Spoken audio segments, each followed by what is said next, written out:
Irridu nerġgħu nkunu il-Partit Rebbieħ. Dan kien il-messaġġ tal-kap tal-Partit Nazzjonalista Alex Borg kif nieda l-viżjoni tiegħu għall-futur tal-Partit Nazzjonalista waqt il-podcast Min nies għan-nies fejn fih indirizza kemm il-ħajja personali kif ukoll il-prijoritajiet politiċi tiegħu. Alex Borg sostna li l-Partit Nazzjonalista għandu jkompli fit-triq tat-tiġdid, jattira aktar żgħażagħ u joffri politika mibnija fuq it-tama u l-għaqda. Waqal il-Partit Nazzjonalista jinsab f'mument kruċjali fejn wara l-aħħar elezzjoni beda proċess ta' tiġdid li diġà qed jagħti l-frott. Viżjoni tiegħi ovvjament li jkollna partit modern, progressiv, illi ovvjament iżommu kollu jsawwar il-valuri li dejjem ħaddan bħala partit, però il-fatt li ninvolvu aktar nies dik hija xi ħaġa illi rrid inkompli nibni fuqha.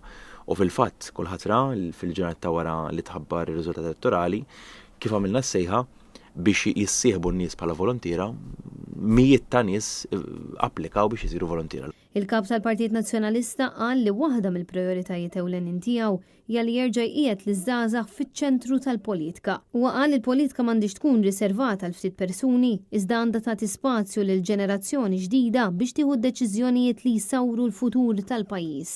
Alex Borg qal li fit-tmexxija tiegħu diġà twettqu diversi impenji li kien wiegħed fosthom il-pubblikazzjonijiet tal-kontijiet tal-partit, bidliet fl-amministrazzjoni u tisħiħ tal-midja tal-Partit Nazzjonalista. Qal li issa jrid iwettaq riforma aktar estensiva li tinkludi tibdil fl-istrutturi tal-partit, aktar involviment ta' professjonisti u l-ħolqien ta' akkademja politika li tħarreġ il-ġenerazzjoni li jmiss ta' politiċi. B'referenza l proċess ta' konferma tiegħu bħala kap, Alex Borg appella lil kunsillieri biex jagħtuh mandat ġdid sabiex il-proċess ta' tiġdid ma jaqafx f'nofs triq. Qal li l-entużjażmu min-nies wara l-aħħar elezzjoni huwa sinjal li l-Partit Nazzjonalista reġa' beda jqanqal tama ġdida. Hija kruċjali li nkomplu nsaħħu t-tama tan-nies fil-partit. Għaliex dik iġiblek ir-riżultati, dik iġiblek aktar nies involuti fil-partit, dik tkompli ssaħħaħ il-pożizzjoni tal-partit, tkompli ssaħħaħ il-vuċi u l-messaġġ tal-partit, u għalhekk dik hija kruċjali. U jiena dik dejjem enfasizzajta. Jekk nagħtu xi tama liż-żgħażagħ, il-familji, l-ħaddiema, n-negozji, l-anzjani tagħna, u għalhekk il-mod strutturat kif irridu naħdmu f'dal 5 snin hija importanti biex nilħqu pockets u segments ta' nies differenti u nsaħħulhom it-tama tagħhom fil-Partit Nazzjonalista u fil-futur ta' Malta Għawdex.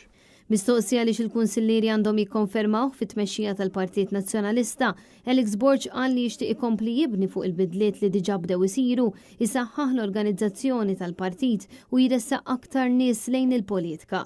Il-konferma tagħhom b'saħħitha fil-kap tal-partit ser tkun ukoll fiduċja fil-Partit Nazzjonalista. U hekk importanti illi il-kunsilliera ħeġġhom joħorġu jivvotaw kemm jista' jkun sabiex inkomplu nsaħħu anke l-pożizzjoni tal-Partit Nazzjonalista.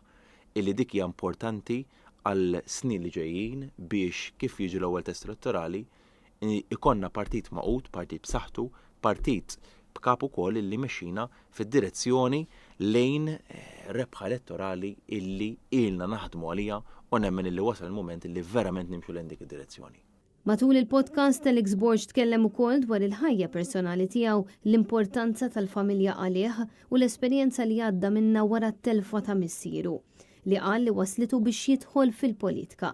Madankollu sostna li l-priorità tiegħu tibqa' li jkompli jibni fuq Partit Nazzjonalista maqut u mġedded bl-ambizzjoni li jerġa' jkun gvern alternattiv.